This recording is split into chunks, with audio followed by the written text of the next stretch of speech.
It's the amazing Rico Brogna podcast with your host, Evan Roberts. Thank goodness this freaking series in Seattle is over. It ends in misery as the New York Mets get absolutely annihilated by the Seattle Mariners over the course of 3 games in the Great Pacific Northwest. They can't score any runs. They get bombarded on Sunday Night Baseball. And thank God this thing is over. Look, I can sit here right now and rant and rave and talk about how bad they were with runners in scoring position, which we will do, and rant and rave about Adam Ottavino sucking and still being on this roster, which we will do. And we may be concerned about Mark Vientos' ankle and what that means for the future of this lineup and who should take that playing time. And we will. And there'll be plenty of time to bitch and whine and complain because these are 8.5 hours we will never get back. If you stayed up late on Friday night, if you stayed up relatively late on Saturday night, and if you dealt with Sunday Night Baseball and the crappy broadcasting, these are 8.5 hours that just they shoot off into the ethos of this baseball season. So there will be a lot to complain about, a lot to whine about, a lot to be panicked about. But I got to start off by saying this. Everything is right in front of us. Now, that's a quote from Aaron Boone, the manager of the New York Yankees. And every time Aaron Boone would say that during the Yankee season, a lot of Yankee fans would roll their eyes and they would get frustrated. But I would always say he's right.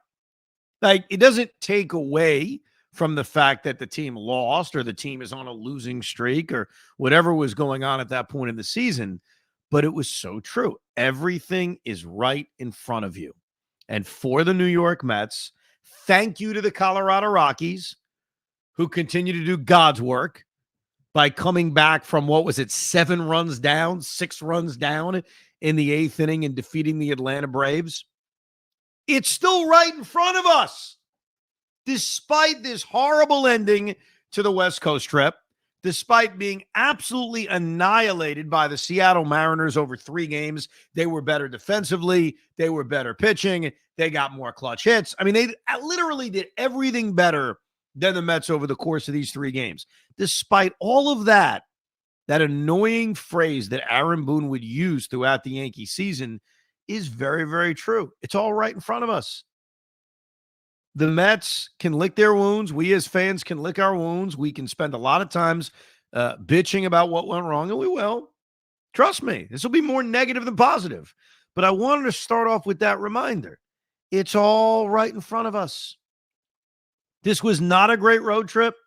It had a chance to meet the expectations, the relatively low expectations I set of 6-4 or 5-5. It ends 4-6. It ends with being swept by the Mariners. It included losing 2 out of 3 of the Angels, who, by the way, may not be that bad recently because they also won 2 out of 3 against the Yankees, and they've been playing better baseball. But the Mets have been given a gift that I didn't see coming, a gift that I don't think anybody saw coming. And that's the fact that the Atlanta Braves can't get out of their own way. And because of that, the Mets go into a homestand, which we will spend time talking about and previewing, with everything right in front of you. So I will tell you this over the course of the next hour or however long we pod talking about this 3-game series. While I may be angry about what I just witnessed over the course of these 72 hours, and I may describe in great detail all the issues this team faced, the thing that will make me go to sleep well at night, the thing that will excite me about Tuesday night when this team finally returns home is that it's right there. They're a half game out of a wild card spot because the Atlanta Braves keep stubbing their toe. Now, granted, the St. Louis Cardinals are right there. The San Francisco Giants are right there. I get all that. And did the Mets miss out on an opportunity to gain ground on Atlanta, to maybe have a 2-3 game lead on the Braves? Absolutely. Did they ruin an opportunity to make the NL East race interesting? Of course they did. They win a couple of more games on this trip. Instead of being stuck in the mud at 8 games out, they're 5 games out. And maybe we're breaking down the Philly schedule. So there's no doubt this team missed a golden opportunity with what's been going on around them. Now, that doesn't include Arizona and San Diego, who basically never lose, though the Padres did lose on Sunday. But what makes me feel better, what gives me pause, what allows me to not completely, utterly panic over the ineptitude of these 3 games is the fact that it's still right there. Now, what did we see over these 3 games? Here's what we saw. And look, it's a broken record thing, but it's so true. This freaking team needs to hit. They need to hit. And the one thing I don't want to do, like, I want to give the Mariners credit because I think the Mariners are a good baseball team. If you guys, and I don't know how many people heard it or even cared about it, but at the very, very beginning of this season, we did a Rico Brogna special where we made MLB predictions. And my prediction was the Seattle Mariners were going to come out of the American League. So obviously I have respect for the Mariners. I know how good their rotation is. I know how well they pitch. But let's not act like the Mariners and Bryce Miller and Logan Gilbert and George Kirby and Luis Castillo is the second coming of the mid-90s Braves. They're good. They're good. I'll use that. They are very good. They have a very good, solid rotation. But to just respond by saying, you know what? You face the Mariners. What can you do? Bullshit. This isn't Greg Maddux and John Smoltz in their prime. These are good pitchers. No, don't get me wrong. Logan Gilbert, who, by the way, I'll say this about Logan Gilbert, and I know who the hell am I to make this claim. I think Logan Gilbert's one of the ugliest people I've ever seen. I couldn't get over it watching him on Saturday night. He's an ugly, ugly guy. And listen, do I know about ugly? Yeah. I'm looking at the camera right now. I know I'm not pretty. But look, jokes aside, the Mariners have a very good, solid rotation. They're in a dogfight in the American League West. But the Mets didn't walk into a place in which they were facing Hall of Fame pitchers in their prime. They weren't facing Koufax and Drysdale. They weren't facing Johnson and Schilling. They weren't facing Maddux and Smoltz. They are a very good staff. But that is no excuse to walk out of a 3-game series with 1 run scored. No excuse. That's no excuse for somehow managing to go 0 for 16 with runners in scoring position. Now, I do admit that if the Mariners didn't play incredible defense over the course of these 3 games, maybe the 0 for 16 is 3 for 16. Okay. Yeah, they should have had a couple of base hits, and I'll cite them because the Mariner defense was unbelievable. And in that regard, I will tip my hat that they made some plays. But even if those plays aren't made, it still wasn't going to be enough. And this is who the Mets are. The Mets have to score runs. If the Mets are going to make the playoffs and go on any kind of miraculous postseason run, they're going to have to beat good pitching. And, for a long time, I grew up with that analogy, that kind of cliche that we all grew up on, which is that good pitching will always stop good hitting. And my former producer in the midday show, Ernie Acosta, used to always argue with me and say, that's not true, Evan. It really isn't. Like, there are plenty of examples where a good offense will just beat good pitching. And I used to argue back with him. I think in this era we live in 2024, we do see good offenses beat good pitching. And if the Mets are going to have any shot to make the postseason, or so it's not even make the postseason, go on any kind of run once they're there, you can't be just annihilated by really good, solid starting pitching. And that's what they are. Logan Gilbert and Bryce Miller and Luis Castillo, they're very good. They're not great. Sick of hearing that over the last 48 hours. Look, the Mets didn't perform. They couldn't buy a big hit. And quite frankly, everybody's to blame except for Francisco Lindor. He's the only guy in this 3-game series who left it all out there offensively. Now, he did commit a huge miscue in Sunday's game, which we'll get to. But offensively, let me look at my all beaten up scorecard. So he had 2 hits in the finale. He had 2 hits in game 2 of this series. He had a base hit in the opener of this series. He had 5 hits. I mean, that's basically responsible for half the Met offense. But Brandon Nimmo continues to be a 0. J.D. Martinez continues to be a 0. Pete Alonso comes out of Coors Field, can't buy a freaking hit, including striking out Meekly 3 times in the Sunday game. I mean, it really was everybody. And they're not going anywhere if they don't hit. That's the bottom line. And you can't go 24 innings in a row, I think was the grand total, without scoring a run. Now, the Seattle Mariners, dude, their defense was unbelievable. They made 4 defensive plays that jumped out at me. Not just great defensive plays, but great defensive plays that changed the way a game could have gone. Look, ultimately, they were probably going to get swept no matter what, but could have at least changed the way all 3 games went. Because quite frankly, these 3 games turned out to be complete mismatches. You know, you look at the finale of this series, it's 1-0 into the 5th inning, but then eventually the Mariners blow it open. You look at game 2 of this series, they're down 3-0. It felt like it was 9-0. And they kept it at 3-0 until the Mariners added that important insurance run in the 7th inning to make it 4-0. You go back to the opener of this series, they're down 2-0 until the 7th inning when they score the 4 runs to break the game open. So they were games that were close for the first 4 or 5 innings, and then eventually they would give up runs late that would make these games pretty easily decided before we got to the real latter part of these games. But here are the 4 defensive plays that changed everything about these 3 games. Number 1, you go back to game 2 of this series, the Saturday night game. The Mets get the leadoff man on. Francisco Lindor gets a leadoff hit. Brandon Nimmo strikes out. What else is new? And J.D. Martinez hits a ball that is up the middle for a base hit. The Mets are set to have 1st and 3rd, 1 out for Pete Alonso. Again, doesn't guarantee that they're going to score runs because it's very likely Pete will just strike out with the way he hit in this series. But instead of even getting that opportunity, we saw Jorge Polanco and Leo Rivas put together one of the most ridiculous double plays you'll ever see. And I can't believe Mendy basically admitted something that I would admit as a fan sitting there on a Saturday night, and I think everyone else would admit, which is, we're screwed. When you combine that defensive play, and then you combine the fact that the Mariners started the Saturday game with back-to-back doubles, and then a 3rd double by Justin Turner, and then an RBI single by Mitch Haniger, and they're down 3-0 before your ass is comfortable in the seat.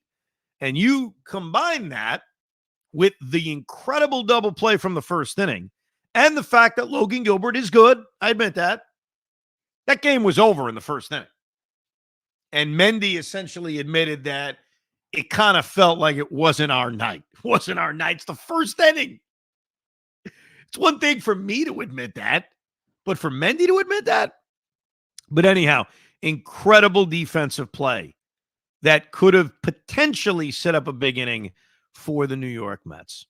Then I'll give you another one that I thought was also very important. It's 3-0 Seattle after they get those 3 runs against Sean Manaea. Manaea, to his credit, and I give him a little bit of credit, was able to get out of trouble in the 2nd, get out of trouble in the 3rd inning. He threw a million pitches, so he was essentially done. But instead of the 3-0 game turning into a 5-0 game or a 7-0 game, great, he kept it at 3-0. Top of the 4th inning, Francisco Lindor, who I mentioned has actually been productive in this series, getting on base, lines one to center field, and Victor Robles, who I cannot stand after these 3 games. I mean, Victor, let me ask you this, Victor. You really feel the need to pimp a walk when you're up 10-1? If you guys tuned out, and I don't blame you if you did, go back, and I want you to watch Victor Robles' bases loaded walk in the 7th inning. He pimped the crap out of it. It's 10-1 and you're Victor Robles. But anyhow, Lindor hits a line drive to center field. The Mets should get the leadoff man on in the 4th inning, and Robles makes this incredible diving catch. That's big defensive play number 2, because look, get the leadoff man on with Nimmo, JD, and Pete coming up. You never know. I mean, again, odds are Mets do nothing, but great defensive play by Victor Robles. Then you go to the Sunday night game. 2 on, 2 out, 2nd inning. Polanco robs Ben Gamble of an RBI single. Ben Gamble, who's actually had some pretty good at-bats, rips one to right or to the right side, and Polanco makes a nice diving play. But the big one, the one that I think will probably be highlighted the most, was in the fifth inning, down 1-0, 2 on, 1 out. Brandon Nimmo dunks one to left center, and Randy Arozarena makes a great diving catch. You're talking about 4 huge defensive plays that changed everything. Now, granted, the Mets were 0 for 16 with runners in scoring position. I think 2 of the plays I just mentioned came with runners in scoring position. Not all 4, 2 of them. So again, if the Mariners don't make the plays, the Mets are 2 for 16 with runners in scoring position. Let's not act like it was just Seattle's defense. But Seattle made the plays. Then you got the Mets, and you got Lindor. And I know it's tough to get on Lindor because his defense overall has been great. He actually made a really good defensive play in the second inning against Leo Rivas that saved them a run. So this isn't to take away the fact that Lindor has had a wonderful year defensively and is a Gold Glove caliber shortstop. I feel like I set that up nicely now. Now we can rip him, right? Now we're comfortable with that. But down 1-0, game is still close. It looks like we are about to see Luis Severino get through a very tricky fifth inning when he gave up that leadoff ground rule double to Dominic Canzone. And Randy Arozarena hits a weak ground ball to shortstop. It's not the easiest play in the world. I get it. That's why it's not an error. Arozarena's got good speed. And Lindor cannot make the play. And he needed to make that play. 1-run game into a 2-run game feels like a 12-run game. Now, Luis Severino, who I thought was reasonable in this game. I'll give Sevy this. Not that 5 innings, 4 runs is ever acceptable or ever really good enough. But Luis Severino, I thought, pitched a lot better than 5 innings, 4 runs. And I think when you look at his velocity, when you look at the swing and miss stuff he had in this game, I think it is fair to walk away from this start and feel better about him moving forward and feel better about him in his next start, which will be over the weekend against the Marlins, than maybe you would have felt if things looked different. So while I'm not pleased with the start, and despite Lindor not being able to make that play, you don't have to throw a cookie to Cal Raleigh on the next pitch. Like, you don't have to do that. And that's on Luis Severino. Like, yes, Francisco Lindor makes the play against the Arozarena, innings over, 5 innings, 1 run. We're talking very differently about Sevy's performance, but I'm not exonerating him for leaving, I think it was a changeup right down the middle for Cal Raleigh to hit 490 feet. But I thought Sevy overall was good. Overall, he was fine. But a bad defensive miscue. And here's the problem when you're not hitting, and the Mets are not hitting, coming out of the high they had in Colorado to the way they finished off that series against the Rockies to these 3 games against Seattle. When you're not hitting, you need to be flawless in everything else you do. You can't make mistakes. Are you allowed to win a game 1-0? You are. Are you allowed to win a game 2-1? Yes. You can overcome when you're not scoring runs. Here's the ultimate problem with this particular team we're watching. They're not good enough to do that. Their pitching isn't good enough to do that. Their starting pitching isn't good enough to do that. Their bullpen isn't good enough to do that. So, you go back to Saturday's game.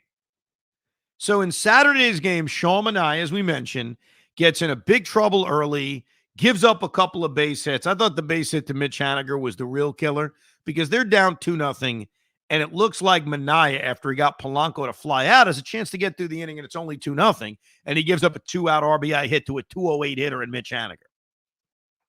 But take a look at that game. So Sean Manaea gives up the 3 runs early, somehow gets through the second, somehow gets through the third, and then Mendy realizes he's already thrown 85 pitches in 3 innings. I'm going to take his ass out.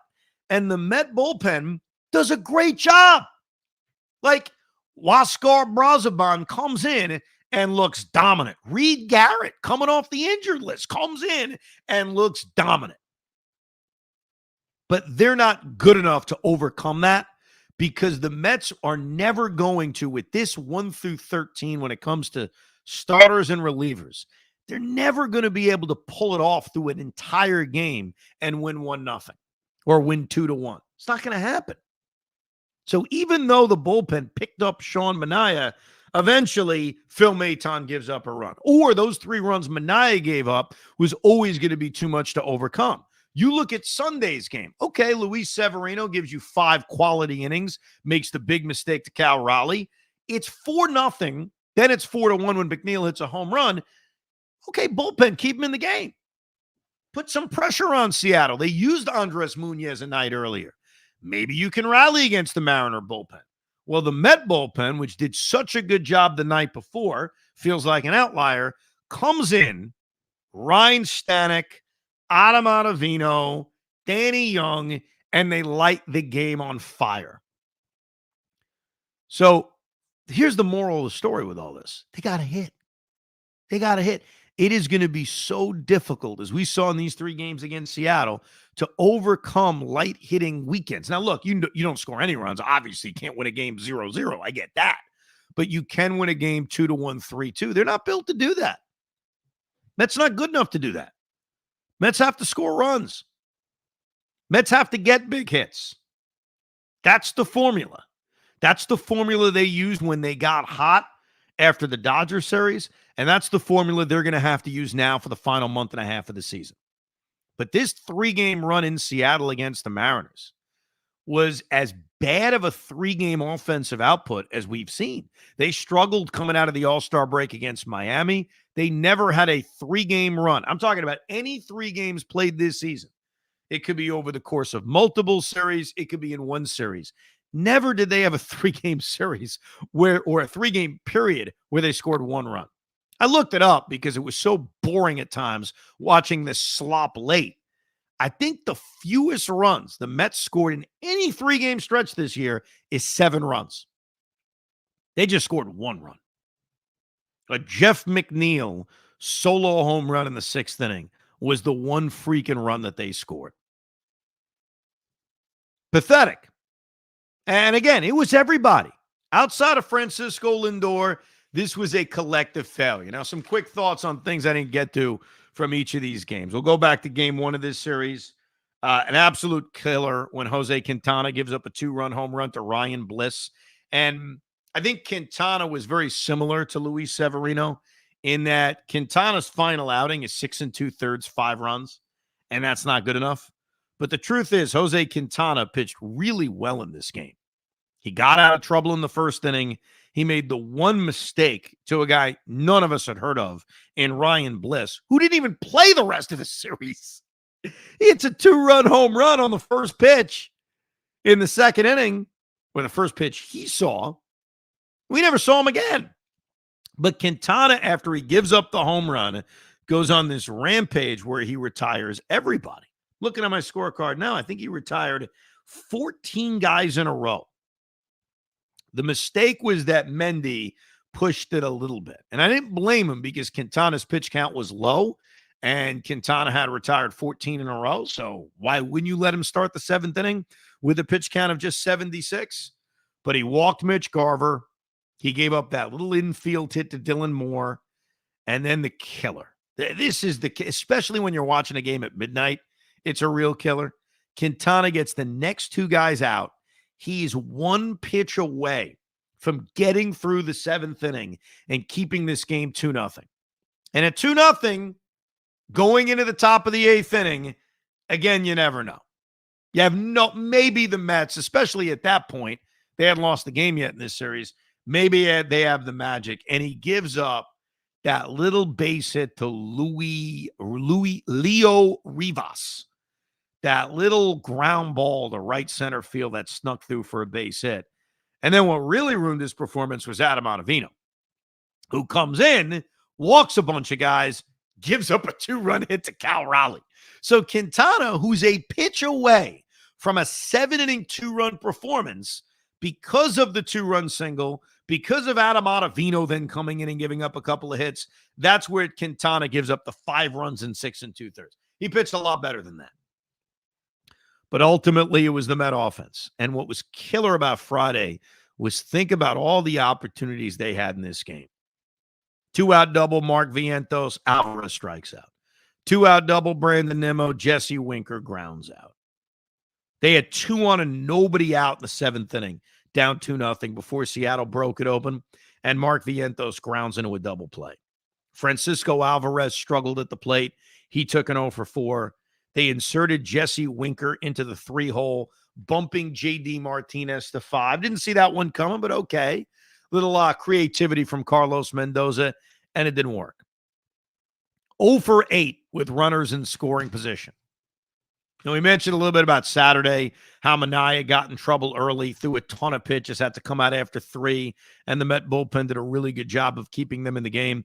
The thing about the Met offense against Logan Gilbert is it was just non-existent. A lot of just quick, lifeless at-bats. And then obviously the game that some of you just watched, if you're listening live, whether it's on YouTube or listening to the podcast on Monday morning, the Sunday night game. And this was a game, you didn't need to hear me say this. I think you probably knew I would say this. This was one of those games, Sunday night against Seattle, that matters just a little bit more. Think about how different this podcast and our discussion on this Met road trip would have been if they won this game. A 5-5 trip. Salvage the final game against Seattle. It would have been one of the really good salvages. And unfortunately, it was the same story. They had opportunities early, especially in the 3rd inning when they were set up with 1st and 2nd one out. J.D. Martinez flies out. Jesse Winker strikes out. As far as this lineup is concerned and where guys should hit at this point, there isn't a great answer because moving up Jesse Winker, which I liked at first, isn't going to work when Jesse Winker is looking at fastballs right down the middle. These lineup changes aren't going to work when J.D. Martinez is taking overs. These lineup decisions aren't going to work when Pete Alonso, after having the multiple home run game in Colorado, responds by going 0 for his next 13 or whatever the hell it is. Jose Iglesias has cooled off. There's uncertainty about Mark Vientos now with this ankle issue, which will be checked out in New York on Monday. I think I just stand by running the same lineup out there. I have to be honest, even with Brandon Nimmo. Because here's the thing about Brandon Nimmo, and I want to respond to an email specifically about this. Brandon Nimmo, despite hitting 150 since the All-Star break, despite striking out at a very high pace, Brandon Nimmo still gives you the better opportunity to get on base than more of the other options, including Nicholas Indri, who wrote, it's perplexing how Evan clings to preconceptions of his favorite players despite the evidence. Forget how he clings to his belief that Pete is a worthy contributor. He actually said that Tyrone Taylor shouldn't be favored in the order over Brandon Nimmo, lashing out at how low Taylor's average is. At that very moment, Taylor's average was higher and remains higher than Brandon Nimmo. Not only that, but Taylor and Nimmo have the same rate of runs scored per at-bat, about 15.5%, and Taylor is almost always batting down in the order, not first or second. First of all, Nick, Brandon Nimmo is not my favorite player, but if this email was an argument between Brandon Nimmo batting second and Tyrone Taylor batting second, are we being serious here? Like, I know Tyrone Taylor's had some good moments. His on-base percentage is like 280. I wasn't talking strictly about batting average. Brandon Nimmo has never been a high batting average guy, but Brandon Nimmo gets on base. Brandon Nimmo gets on base, I'm not even kidding, about 90 points higher than Tyrone Taylor, and that's with Brandon Nimmo sucking for the last month. So the idea that I would prefer Brandon Nimmo batting second over Tyrone Taylor because I've got some fandom thing with Brandon Nimmo is ridiculous. It's because he's better. It's because Tyrone Taylor is a fourth outfielder. I don't want him batting second. I don't even want him playing every day. I'm in a feisty mood. You're going to tell me I have an opinion because I like the guy? No. I like guys, sure. Brandon Nimmo's been a Met far longer than Tyrone Taylor, sure. But Brandon Nimmo walks. he gets on. Even when he's not producing, he's more productive than Tyrone Taylor. Tyrone Taylor should never be an option of batting second. And that was my only point. If you're going to move Nimmo out of the 2-hole, which Mendy's gone back to, he's gone back to hitting Brandon Nimmo batting second when Nimmo plays, there's got to be a better option than Tyrone Taylor. I'll tell you who would be. Be Jeff McNeil. Jeff McNeil's sort of produced. He got on base twice on Sunday, including the home run. He did nothing in Saturday's game. No one else did. And he got on base 2 times in Friday's game. On base 4 times this weekend. So if you want Nimmo out of the 2-hole, fine. Guy's hitting 150 since the All-Star break. There are options. Tyrone Taylor is not an option. I just want to make that clear. So thank you for the email, Nicholas. I appreciate it. Mike Christie. Yeah, sorry, Pete. Go ahead. What? No, I thought, did Nicholas give me a compliment in there at all, or no? Was it somebody else? No. One of those guys was saying, I think Hoffman finally got it right that Nimmo's got to be out towards the end of the batting lineup. Now, listen, here's the thing. I think we did get that email. Here's the thing about the email, and I appreciate everyone who does interact. It's great. I like the as a game is going on, people get very emotional. We cannot get to all of them. You know, we could try to do a podcast where we just do emails. It may take an hour and a half. In fact, we'll set one up. Maybe this week we'll pick a day. It'll just be straight up emails, the ricob@gmail.com. So I do want to confirm that Pete did, I'm sure, get a few emails of Hoff was right, Brandon Nimmo should bat 9th or some hogwash like that. We did get a lot of emails during the course of Sunday Night Baseball. Let me get to some of those, including Mike Christie, who writes, one run. It's the top of the 7th inning on Sunday night. F this Sunday night ESPN broadcast crew, by the way. And they've scored 1 run in 25 innings this weekend. While I'm not as emotionally unstable as Frank the Tank, I'm on the edge here. Is this the beginning of the collapse? Can you even call it a collapse if they were never in first in their division? This was definitely the hardest series on this trip, but we look like we don't deserve to be on the same field as the Mariners. Please help me not jump. Here's how I'll help you not jump. Look, this has been a very odd season. This has been a very strange baseball season. I'm not surprised that the Mets are, record-wise 61-57. Like, that's probably exactly where I thought they would be. How they got here is the surprise. The bad start, hot streak, horrible May, and then, from the depths of hell, they have a great June, July, and so forth. But let's say this is the beginning of the end for the New York Mets. Let's say you're right. Let's say the Frank the Tanks of the world are right, and this season is about to go haywire.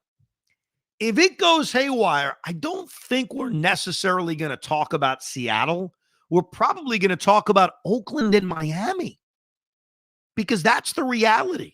The reality is, and I know the A's have played well, so I don't want to dismiss the fact that really since July 1st, the Oakland A's I think their record is like 22-14.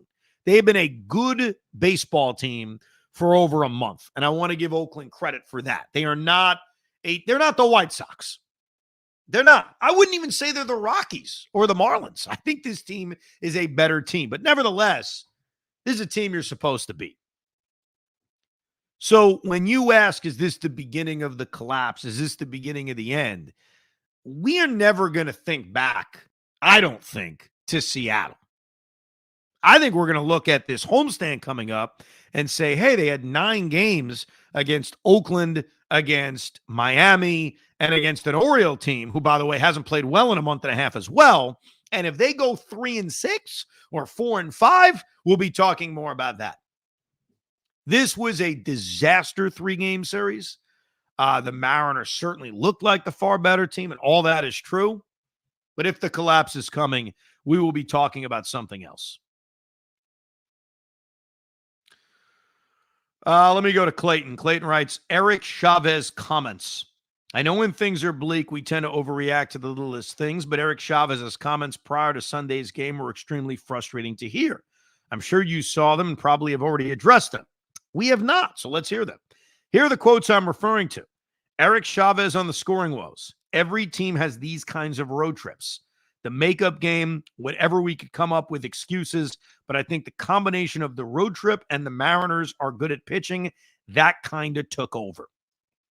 Is he seriously blaming the road trip for quite possibly the worst stretch of offense we've seen from any team all season?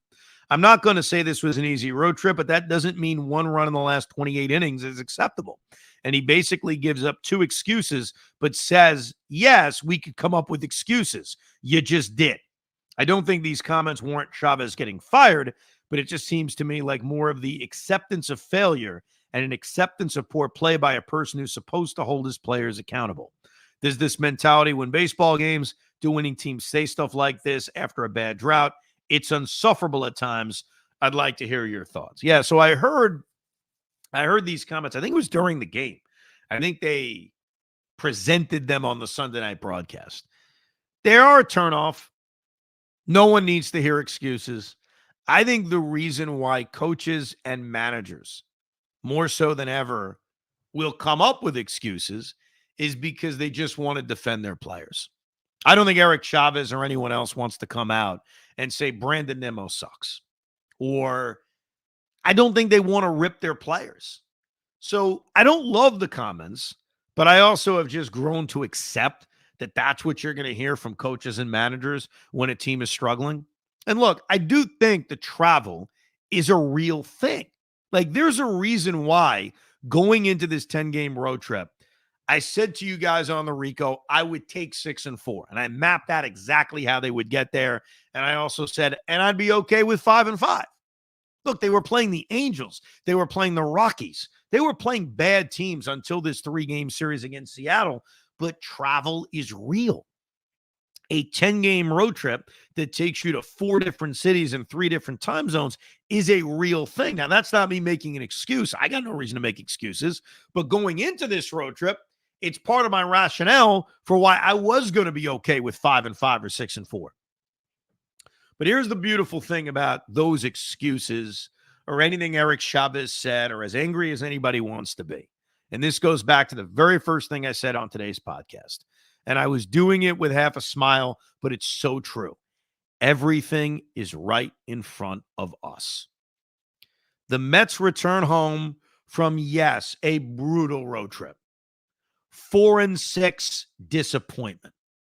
Losing 2 out of 3 to Anaheim to start it, disappointment. Getting swept in overwhelming fashion by the Seattle Mariners, massive disappointment.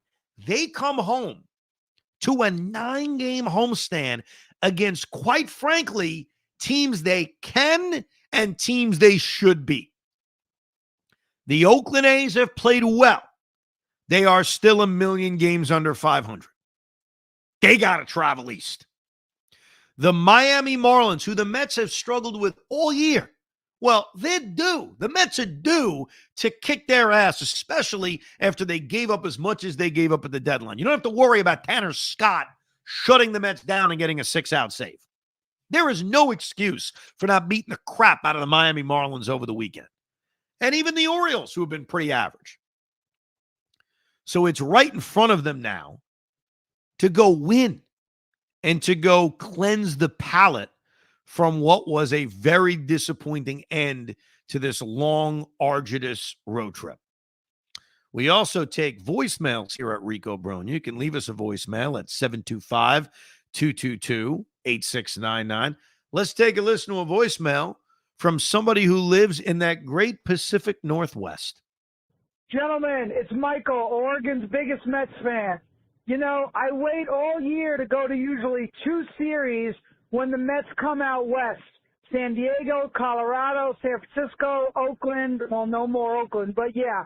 And this year I was kind enough to go to the one stadium that is in driving distance to my house for Saturday and Sunday's game in Seattle. And let me tell you something. You may hear car noise in the background because I'm on my way home leaving in the 6th inning.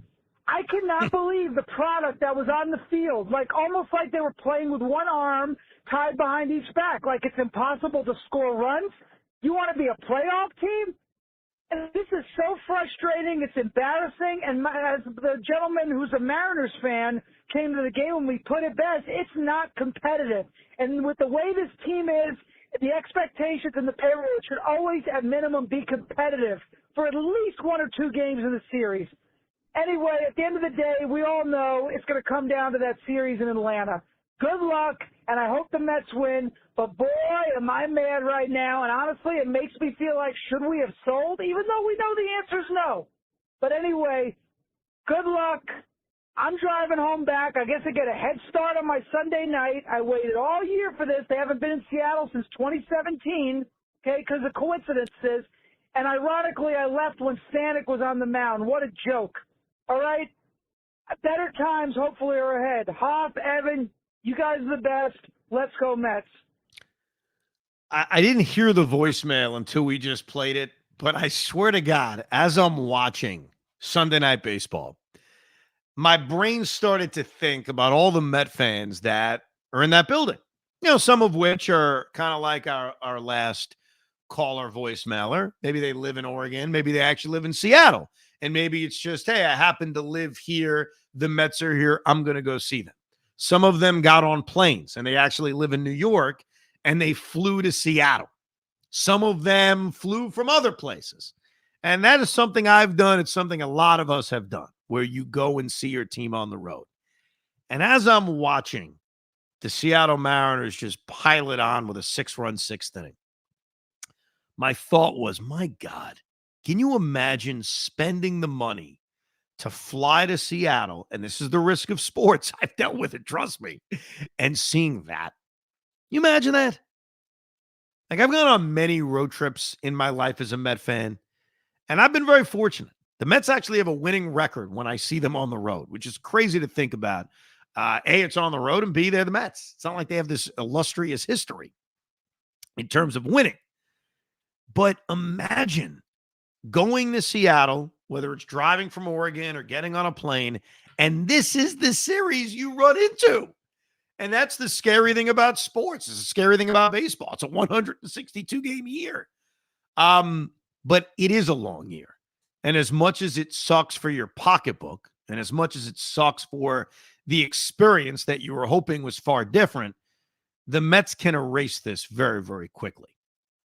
Now, I do want to get to the roster decision they made, because a couple of days ago, I gave you my opinion that I would keep Adam Ottavino and I would option Danny Young to AAA. The Mets did not do that. They optioned Alex Young to AAA, who had only allowed 1 earned run as a New York Met. Now, look, Alex Young had not been thrown in to a lot of high leverage situations, but in watching Alex Young and in watching Danny Young, and both guys have options, I thought it was an easy call that Danny Young would go down. And I'm not saying that just based on the way he pitched on Sunday when he walked 3 guys. But Adam Ottavino was also so crappy the other night that I thought, you know what? I'm going to take an L on this one. This is the end of Adam Ottavino. And it was also surprising that Carlos Mendoza felt the need to use him on Friday in a back-to-back situation when Adam Ottavino is awful in back-to-back situations, which led me to think even further, wow, they're really going to get rid of Adam Ottavino. This was a perfect setup to just dump him. And they decide not to. They did the thing that I wouldn't say the most surprised about, but again, if they were going to keep Ottavino and they were going to send A. Young down, either they're going to send Danny Young down, not Alex Young. But they do that to activate Reed Garrett. Obviously, Reed pitched very well in his game on Saturday. But I don't know how much Adam Ottavino has left, because Adam Ottavino had put together that stretch. I cited it a few days ago of 6 consecutive performances without allowing a run. He is a veteran. He's had success. And I do understand, especially with rosters expanding in about 2.5 weeks, why get rid of somebody when you can just option somebody and then eventually bring them back. And I stand by that, especially when you're only 2.5 weeks from rosters expanding. Now, granted, rosters expand to just 28 now. They don't expand to 40 like back in the day, where you could just call up every freaking guy on your 40-man roster and load up your bullpen. So it is a little different than it was a few years ago. But again, you are 2.5 weeks from now in a position where you can recall someone that you sent down, in this case, Alex Young. So why would you just get rid of Adam Ottavino? Well, the why is that he stinks. That'd be the why. And ever since Adam Ottavino made that arrogant comment where he said it would be a mistake to get rid of him, I think that was the exact quote. I'll have to find it if you want the complete accuracy to it. Adam Ottavino says, let me pull it up. I got my Mets text chat where I can easily find it. I think it would be foolish to let me go. That's the exact quote. I think it would be foolish to let me go. Since he made that comment, he's been the fool. So I think we're getting closer, especially with other guys like Sean Reed Foley, who can be activated, Dednell Nunez, who may be on the way back. I think we are getting closer to the clock striking midnight on Adam Ottavino as a New York Met. Yeah, I think he made us look like fools. I mean, you can't, like, I'm sorry, but like David Stearns has been doing a really good job of managing this team in ways where after a while, if you're just not performing, you're gone. I don't know if that was a conversation that was had with Stearns or somebody else from upper management, but like that can't happen. Honestly, you talk about pouring gas on the fire. I mean, that's basically what he does these days. Well, but think about when he comes into games now. I mean, basically, Carlos Mendoza has used him, and you saw it in Sunday night's game. He's got his collection of relievers that he'll go to when things are out of hand or the Mets are trailing, and it's likely they're not going to come back. And Adam Ottavino is certainly in that group. He's not in the circle of trust. But I think his days are clearly numbered with the way he's pitched recently and the fact the Mets are getting healthier. The Mets are getting healthier in their bullpen. Their bullpen, some of the new acquisitions, it's so up and down. Like Huascar Brazoban, we mentioned, he had that implosion last week, the game against Anaheim.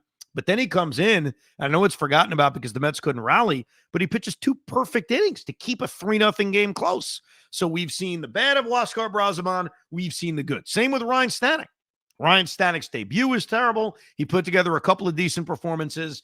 And then obviously what he did recently, god awful. Phil Maton got off to a pretty good start. He's been a little bit more average of late. Look, this is not a great bullpen. And that is why they got to hit. There's no, the Oakland series, the Miami series, they have got to hit. If they don't hit, then yeah, things will get bad and they'll fall deeper. Now, right now, the only deep hole they've created is wild card spot number 1 and number 2 with Arizona and San Diego. And I got to be honest with you, and I've said this before, I don't give a crap. Like, just make the playoffs. So they are still right there with Atlanta. Now, Atlanta's about to play San Francisco. And keep an eye on this. We talk about rooting scenarios. The San Francisco Giants are only a game behind the Mets in the wild card race. Think about that. The Giants are 61-59. The Mets are 61-57. So the Mets have 2 fewer losses than San Francisco. The Giants have the tiebreaker. We've talked about tiebreakers. Well, guess what? San Francisco has it. And the Giants are about to play the Braves. Great pitching matchup, by the way, Monday night. Chris Sale against Blake Snell. But the reason I bring this up is it shows you the importance of taking care of your own freaking business. Because if the Mets aren't beating Oakland, they're losing ground on somebody because the Giants are playing the Braves. Now, the positive is you beat Oakland, you know you're gaining ground on somebody. So the series will start Tuesday. The A's haven't announced who they're starting in game 1. We do know that Nick Blackburn is going to face Nick Blackburn? I called him Nick. Paul Blackburn.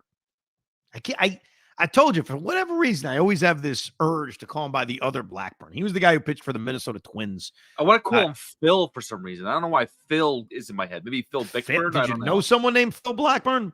No, I don't. I'm sure he's a nice guy. I'm sure he's wonderful. Well, Paul Blackburn has been a good Met so far. So we have to, I should call him by the correct name, but he's been a good Met. I keep thinking Nick, though. Paul Blackburn's going to start the opener Tuesday. David Peterson will start game 2 Wednesday night against Mitch Spence, a right-handed pitcher. Jose Quintana will pitch the Thursday afternoon game against Joey Estes. And hopefully the Mets can turn this thing around and get the stank off. This is the first time the Mets have been swept in a series since the Dodger series, which is the series that kind of turned the whole season around. That was the Jorge Lopez throw the glove series. That was the team meeting series. That was the ultimate rock bottom for this Met team. And that's the last time they have been swept of a series prior to being swept by the Seattle Mariners. Have you taken a look at everything after this homestand? Have you seen what's coming? Yeah, because an incredibly big West Coast trip that features Arizona and San Diego, though by the time they get there, they may be 6 games behind them. Like, I think we looked at that schedule and said, wow, this is going to be amazing. This is really going to determine everything. And the truth is, and it's a credit to the Padres and Diamondbacks, it's also the Mets haven't been winning, but Arizona's 13 games above 500. Like, they've opened up now a 4.5 game lead on the Mets. That obviously can change. But yeah, the Arizona San Diego portion of that West Coast trip, let's see where the Mets are mathematically. Because right now they're 4 games behind both teams in the wild card race. And don't look now, the Diamondbacks and the Padres are chasing the Dodgers. They're only 3.5 games behind the Dodgers. Those teams are closer to LA than we are to them. But yeah, even forgetting the standings, it's also a really challenging trip because you're talking about playing 10 games. They just played a 10-game road trip. This is another 10-game road trip on the West Coast. Now, it ends against the White Sox, and God willing, the Mets can actually beat them. Yeah, I don't like to say you got to beat these bad teams because the Mets never do it. They've always struggled against bad teams, but the Chicago White Sox are on another level of bad. So that's the one positive on that big 10-game West Coast trip. But we always knew this was a difficult August. And the only positive has been Atlanta, the fact that the Braves are a mess. The Vientos thing, let me get to that real quick. So Vientos is going to have his ankle checked out. I'm certainly very nervous about it. I think we all should be. The fact that it is getting checked out and they're not just giving you a day-to-day, he'll be fine. There are 2 ways the Mets can fill that vacancy. And they will probably do both of these things. But just thinking ahead to, hey, if Mark Vientos does have to miss time, it's not going to be easy, replacing that production. He's been a very productive player over the last couple of months. He's hit 17 home runs and all that. Obviously, you call up Brett Baty. Brett Baty's numbers, by the way, at AAA have sort of come down a little bit.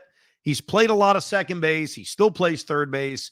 Obviously, Brett Baty will certainly get called up if Vientos goes to the IL. But the other option is Starling Marte.